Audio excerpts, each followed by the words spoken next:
दुनिया के तमाम देश इस वक्त लेबनान पर इजरायली हमले का जब विरोध कर रहे हैं, तब इजरायल के प्रधानमंत्री कहते हैं कि उनका देश अपना लक्ष्य हासिल करके रहेगा। नेतन्याहू ने कहा है कि उंगलियां अभी भी ट्रिगर पर हैं।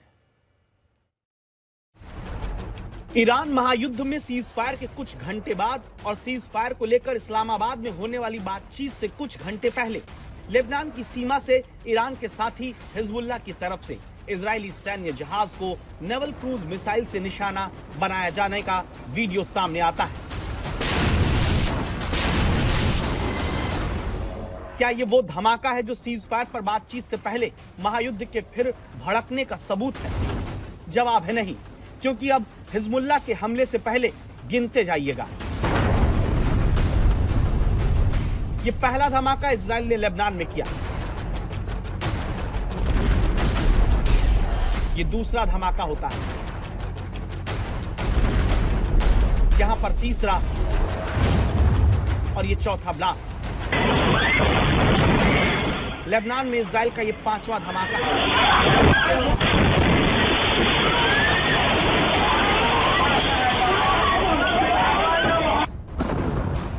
ये छठा धमाका इजरायली सेना ने लेबनान में किया है।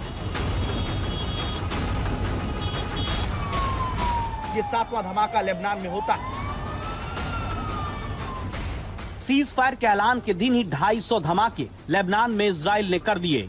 इतने धमाके तो युद्ध के 40 दिन में भी एक साथ कभी इजरायल ने लेबनान में नहीं किए थे। लेबनान के Beirut, Bekaa valley, Mount Lebanon, Sidon और दक्षिण लेबनान के कई गांवों में यह धमाका सीज फायर के दिन ही इजरायल ने किया है। इजरायली सेना ने सैकड़ों मिसाइल से हमला किया, जिसमें 254 लोगों की मौत हो गई। लेबनान की सिविल डिफेंस एजेंसी के मुताबिक इस एयर स्ट्राइक में कम से कम 1165 लोग घायल हुए। इजरायल के इन्हीं हमलों के बीच इजरायल और लेबनान के बॉर्डर से आज तक संवाददाता प्रणय उपाध्याय रिपोर्ट कर रहे हैं। इस पूरे इलाके के अंदर आईडीएफ ने जबरदस्त ऑपरेशन किए हैं पिछले कुछ घंटों के दौरान, और संघर्ष विराम की घोषणा के महज 24 घंटे के भीतर ही इस जगह के इलाके के खिलाफ, यानी लेबनान के इलाकों के अंदर, दक्षिणी लेबनान के इलाके के अंदर, लितानी नदी के करीब के इलाकों के अंदर इजरायल ने जबरदस्त ऑपरेशन किए हैं और 10 मिनट के अंदर 100 ठिकानों को तबाह करने का दावा आईडीएफ की तरफ से किया गया है। ये तस्वीर ग्राउंड जीरो की तस्वीर है जो हम आपको बता रहे हैं, और ये तस्वीर तय करेगी कि आखिर ये संघर्ष विराम टिकेगा या नहीं टिकेगा। सीज फायर पर संकट के इन्हीं बादलों के बीच प्रणय उपाध्याय जब बॉर्डर से रिपोर्ट करते हैं, तभी रॉकेट फायर होता है।